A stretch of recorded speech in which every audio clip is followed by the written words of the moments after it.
बच्चों, मैं Neha Mishra brilliant academy of learning से, और आज इस वीडियो में मैं आप लोगों को हिंदी पढ़ाऊंगी।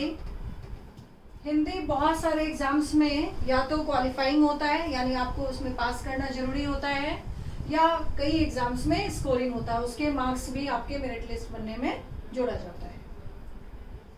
जैसे बहुत सारे एग्ज़ाम्स हैं, स्टेट एग्ज़ाम है तो उसमें 2 लैंग्वेजेस में बहुत सारे बच्चे हिंदी भी रखते हैं। केंद्रीय विद्यालय में क्वालिफाइंग है, डीएसएसबी में क्वालिफाइंग है, और कहा जा रहा है कि स्कोरिंग भी किया जा सकता है इसको। बहुत सारे ऐसे एग्ज़ाम्स जैसे बीएड एंट्रेंस में हिंदी है, फिर बीएलएड में, बहुत सारे एग्ज़ाम्स में हिंदी आता है।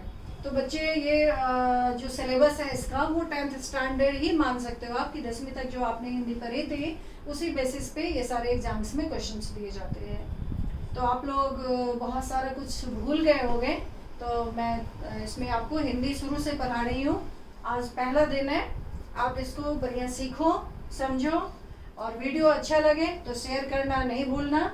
ब्रिलियंट अकेडमी ऑफ लर्निंग के यूट्यूब चैनल पे सारा वीडियो आपको मिल जाएगा, हिंदी का भी पूरा। तो शुरू करते हैं हम लोग हिंदी। देखो, सबसे पहले भाषा क्या है।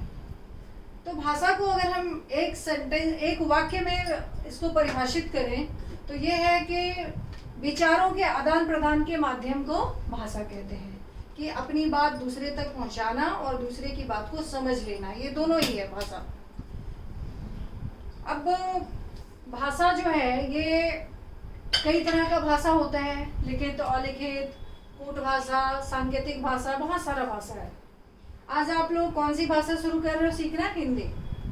बच्चों, हिंदी जो है वो हमारी राष्ट्रभाषा पूर्ण रूप से इसको दर्जा नहीं दिया गया है, बट इंग्लिश जो है वो आप एज अ फॉरेन लैंग्वेज सीखते हो, और हिंदी तो भारत की भाषा है ही है। राष्ट्रभाषा हो ना हो, इसका बहुत ही महत्व है। कई राज्यों में हिंदी बोली जाती है, हिंदी में ही, ऐसे तो पूरे भारत का काम जो है वो हिंदी में भी होता है। तो हम लोग शुरू करते हैं हिंदी। तो जो हिंदी अभी आप पढ़ते हो, लिखते हो, ये हिंदी ऐसे नहीं है। हिंदी का जो उत्पत्ति है वो संस्कृत से हुआ है। संस्कृत, पाली, संस्कृत है, प्राकृत है, अपभ्रंश है, पाली है, हिंदी। तो इतने संस्कृत के इतने जर्नी के बाद हिंदी अभी है, ठीक है। अब हिंदी भाषा पढ़ने के लिए जो आपके एग्जाम में क्वेश्चन आता है वो आता है कि आपको एक मिलता है गद्यांश और पद्यांश, दोनों में से। गद्यांश पद्यांश में आपको उसमें से क्वेश्चन आंसर करने होते हैं, प्रश्नोत्तर, और साथ में व्याकरण के भी कुछ क्वेश्चन होते हैं। तो मैं आज शुरू कर रही हूँ आप लोगों को व्याकरण पढ़ाना। व्याकरण तो जानते ही होंगे, क्यों पढ़ते हैं बच्चे व्याकरण? पढ़ते हैं कि शुद्ध शुद्ध बोलना लिखना आए हिंदी, इसलिए आप हिंदी व्याकरण पढ़ते हो। तो शुरू करते हैं हम लोग हिंदी को। हिंदी तो ये व्याकरण जो है इसको 4 भाग में बांटा गया है। व्याकरण के 4 अंग माने गए हैं। हिंदी व्याकरण आप पढ़ोगे, हिंदी में आपका टॉपिक क्या है? व्याकरण पढ़ रहे हो, तो इसके 4 अंग माने गए हैं।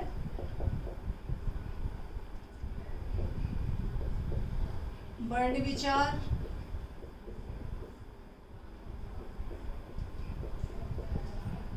शब्द विचार,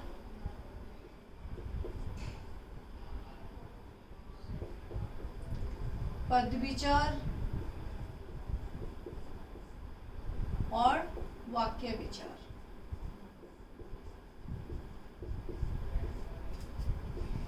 तो आज हम लोग का टॉपिक जो होगा, सबसे पहले हम लोग डिस्कस करेंगे वर्ण विचार को।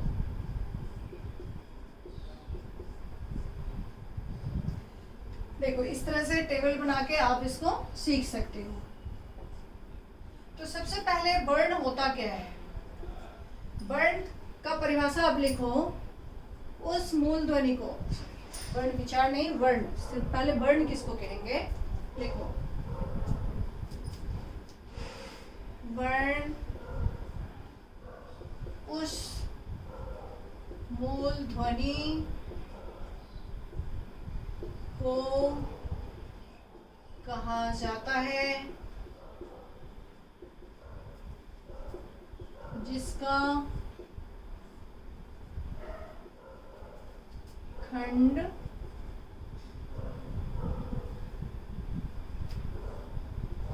सार्थक ना हो, है ना। जैसे अ, क, म, ल, इसको खंड करोगे तो कोई अर्थ नहीं होता है इसका। क्लियर बच्चों? अब वर्ण को जो हम लोग बांटते हैं वो इस तरह से, स्वर वर्ण, व्यंजन वर्ण,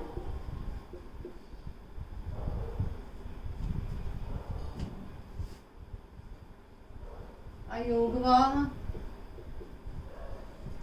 और अन्य। तो सबसे पहले हम लोग परिभाषा सीखें कि स्वर वर्ण किसको कहते हैं। स्वर वर्ण होता है जिसका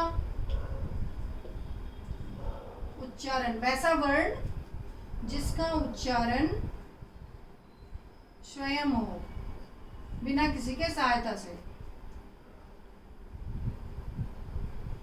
बिना किसी वर्ण के सहायता से। वो क्या होता है, जैसे एग्जाम्पल में लिखो आप, जैसे अ, आ, ई, उ, ए, ऐ, ओ, औ। क्लियर बच्चों? री, एक और छूट गया, वो है री, यानी टोटल कितने 11 स्वर होते हैं। अब स्वर वर्ण के दो भाग माने जाते हैं, एक है हरस्वर, ह्रस्व स्वर, और दूसरा है दीर्घ स्वर, दीर्घ स्वर। ह्रस्वर जो है उसको बोलते हैं जिसके उच्चारण में कम समय लगे, जिसके उच्चारण में कम समय लगे, कम समय लगे। तो ह्रस्वर कितने हैं बच्चों? ये 4 है, 4। कौन कौन? आ, ई, उ और री। और दीर्घ स्वर होता है जिसके उच्चारण में ज्यादा समय लगे, जिसके उच्चारण में ज्यादा समय लगे। तो 4 स्वर हो गए 11 में से, तो 7 क्या बचा? दीर्घ स्वर, जैसे आ, ई, उ, ए, ऐ, ओ, औ। क्लियर बच्चों? तो स्वर आपका क्लियर हो गया होगा। और एक तीसरा होता है प्लुत, तो तीसरा होता है प्लुत। अब इस प्लुत में जो है बच्चों, वो ह्रस्व और दीर्घ स्वर से भी ज्यादा टाइम लगता है, समय लगता है, उसको प्लुत बोलते हैं। जैसे ओम, ओम का उच्चारण होता है तो इसमें स्वर ह्रस्व दीर्घ दोनों स्वर से ज्यादा समय लगता है। तो ओम में जो स्वर का उच्चारण है उसको क्या बोलेंगे? प्लुत। आप अरे बोलते हो तो र में जो ए का उच्चारण ज्यादा देर तक खींचता है तो वो प्लुत कहलाएगा। भाई कहते हो तो भाई में जो ई का ज्यादा देर तक उच्चारण होता है वो प्लुत कहलाता है। क्लियर? तो क्या देखा आपने? ह्रस्व स्वर 4 और दीर्घ स्वर 7, यानी टोटल 11। अब व्यंजन वर्ण किसको कहेंगे? ये आपका स्वर हो गया पूरा। व्यंजन वर्ण होता है जिसका उच्चारण स्वर की सहायता से, स्वर की सहायता से हो। अब जैसे क है, म है, ल है, ब है, इसी तरह से। तो व्यंजन वर्ण को हम लोग क्या करते हैं? 4 भाग में बांटते हैं। तो कोई इसको कम जगह है, इधर ये कम है तो इसको यहाँ पे लिख देते हैं, अयोगवा और अन्य। अब ये व्यंजन वर्ण जो होता है ये 4 प्रकार का होता है। व्यंजन वर्ण कितने प्रकार का? 4 प्रकार का। ये है स्पर्श व्यंजन,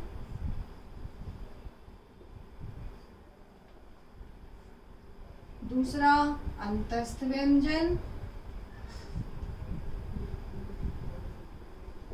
तीसरा संयुक्त व्यंजन, और चौथा होता है वो है ऊष्म व्यंजन। ऊष्म व्यंजन, समझ रहे हो बच्चों?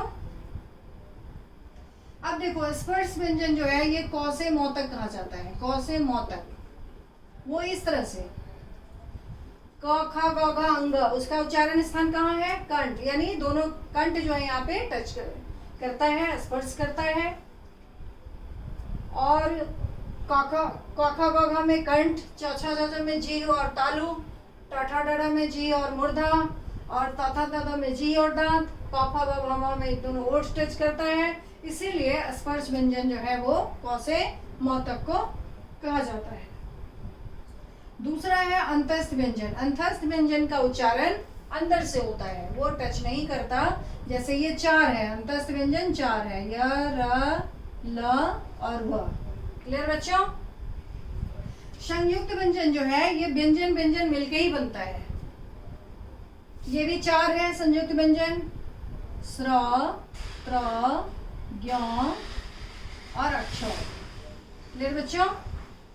अगला ऊष्म व्यंजन है 4, इसके उच्चारण में थोड़ी सी गर्मी निकलती है, इसीलिए इसका नाम ऊष्म व्यंजन है। ऊष्म व्यंजन जो 4 है वो है स, श और ह। क्लियर बच्चों? तो ये व्यंजन वर्ण हो गया 4। अयोगवाह जो है वो अंग और आह को कहा जाता है। क्लियर? और 2 अन्य वर्ण में हम लोग लेते हैं ढ और र। क्लियर? तो पूरी वर्ण विचार आपको समझ में आ गया होगा कैसे कैसे ये होता है। अब एक चीज आप सीखो, याद रखना, वर्ण जो है ये मूल ध्वनि है। मूल ध्वनि है। और अक्षर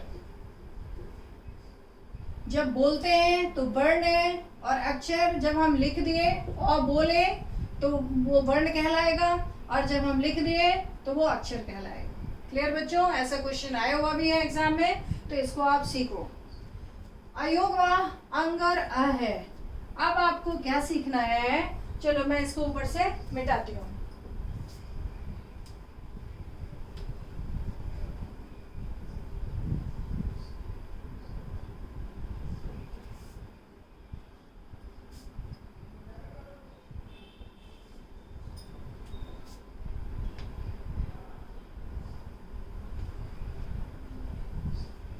अब आपको सीखना है अनुस्वार। अनुस्वार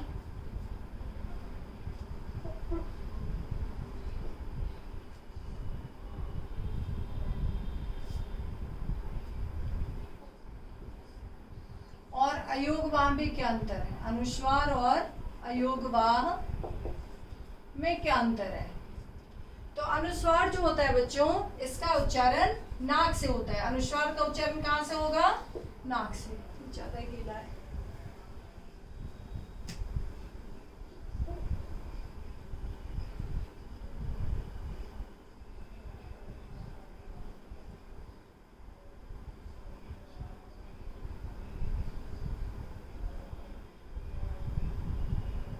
जैसे आप नाक से, इसका उच्चारण अनुस्वार का कहाँ से होता है? नाक से होता है। लिखा ही नहीं जा रहा इस पे, पिंग है।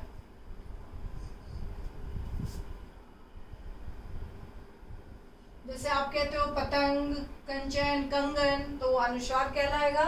और अयोगवाह होता है जिसका उच्चारण नाक के बाद, इसका अनुस्वार का उच्चारण कहाँ से होगा? नाक से।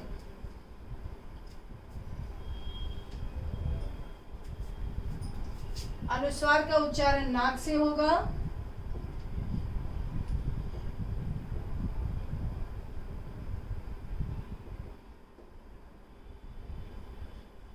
जैसे आप कहते हो कंगन, कंचन, पतंग, तो ये अनुस्वार कहलाएगा। और अयोगवाह का उच्चारण नाक के बाद मुंह से। जैसे चांद, गांव, सांप।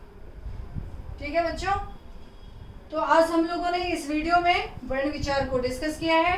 अगले वीडियो में शब्द विचार को डिस्कस करेंगे। Thank you.